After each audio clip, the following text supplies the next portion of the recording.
Sandeep, when I walk into a wine store, which is not admittedly that often, I find the labels difficult to decipher. Can you give me a crash course in reading a wine label? Absolutely. So I'm going to do is run you around the store a little bit and show you some of the best ways to track down what you're looking for. We're going to start in Germany. I think it's often one of the most intimidating labels. They have lots of words that don't necessarily make sense to a lot of people and give a lot of in-depth information for a wine connoisseur, but you know, it can be intimidating for some people. The first things we're going to look at are a sweetness level. So sometimes people want Rieslings, but they like them dry or they like them sweet. And the first thing you want to look for on the label is the sweetness level. And they tell you what the harvest level of it is. And the three different levels is Cabernet, like we have here. This is the Rheingau Cabernet. And that just means, you know, it's the regular harvest. Followed by a Spätlese, and this one has the Spätlese on there, and that means the later harvest. And followed by, finally, Auslese.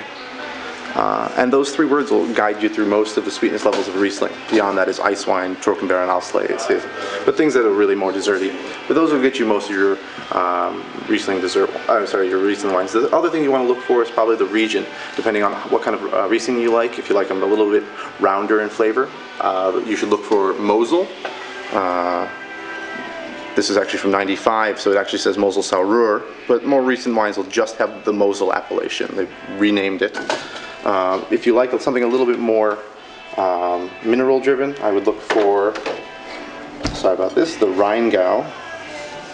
And of course this is also not a Rheingau wine. Here it is. There. This is the one I was meant to grab, sorry about that. You know, sometimes it can be really small, but if you look for it, you'll find them. So that, again, Cabernet, Rheingau. And the last one I always enjoy looking for is a Nahe, and I think it sort of splits the difference between a Mosel and a Rheingau. And you know, just N-A-H-E.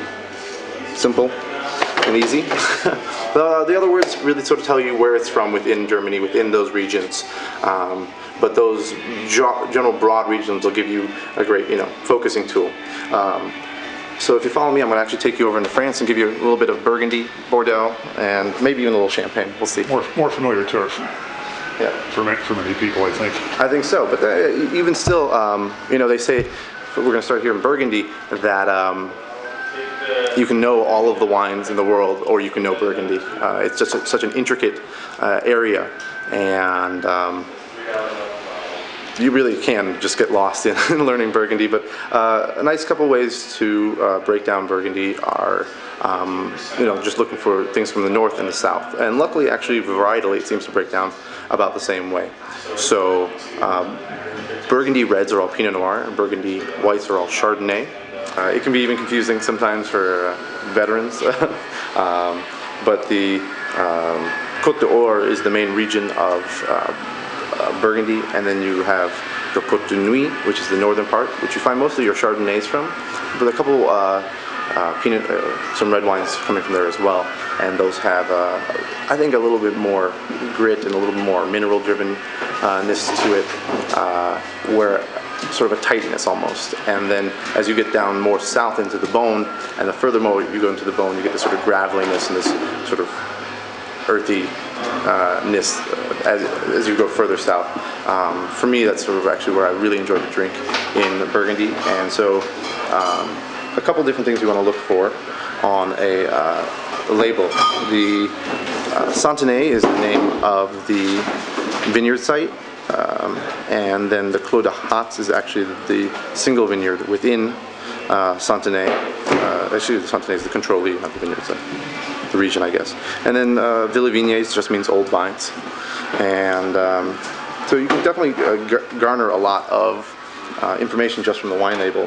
Other things to look for are Premier Cru, and our Grand Cru wines actually are in our shelves, but if you find them, they're awesome. So then, lastly, we'll give you a little touch on the Bordeaux region.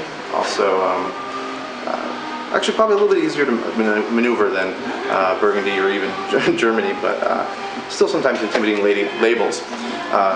I think the reason for this actually is, France's wines focus a lot on the soil type as opposed to the varietals, and so actually you will very rarely will you see the varietals on the bottle, maybe on the back label, but they really, because the laws really govern what grapes go into those wines. So in Burgundy you can only grow, well, mostly Pinot Noir. There's a lot of varietals, but in Bordeaux you have your Cabernet, Cab Franc, Merlot, Deep Bordeaux, Malbec, and I think that's all of them. Sometimes I get lost. Yeah, you'll often find just your appellation Bordeaux Contrôlé, which is the more just broader area of Bordeaux. More specifically, you'll find villages, some of the bigger names, Pomerol, Margaux, and Saint-Emilion. Sometimes, though, it can be pretty hard to find them on a label. They'll just tuck them in. A lot of the names themselves, can carry a lot of weight as well. But I think that, you shouldn't get intimidated by these, these regions. You hear about Margaux and Pomerol and Pauillac, and these regions do have some great producers that will set you back a house or two. But sometimes you can find lesser known producers that still make very quality wine for reasonable prices, and so that's what we're going to be doing for you. And I also want you to be able to go to any wine store or a restaurant and find these wine values for yourself. Great. So, great intro. Thanks, Sandeep. Well, thank you. We appreciate you coming by, and hope to see you around.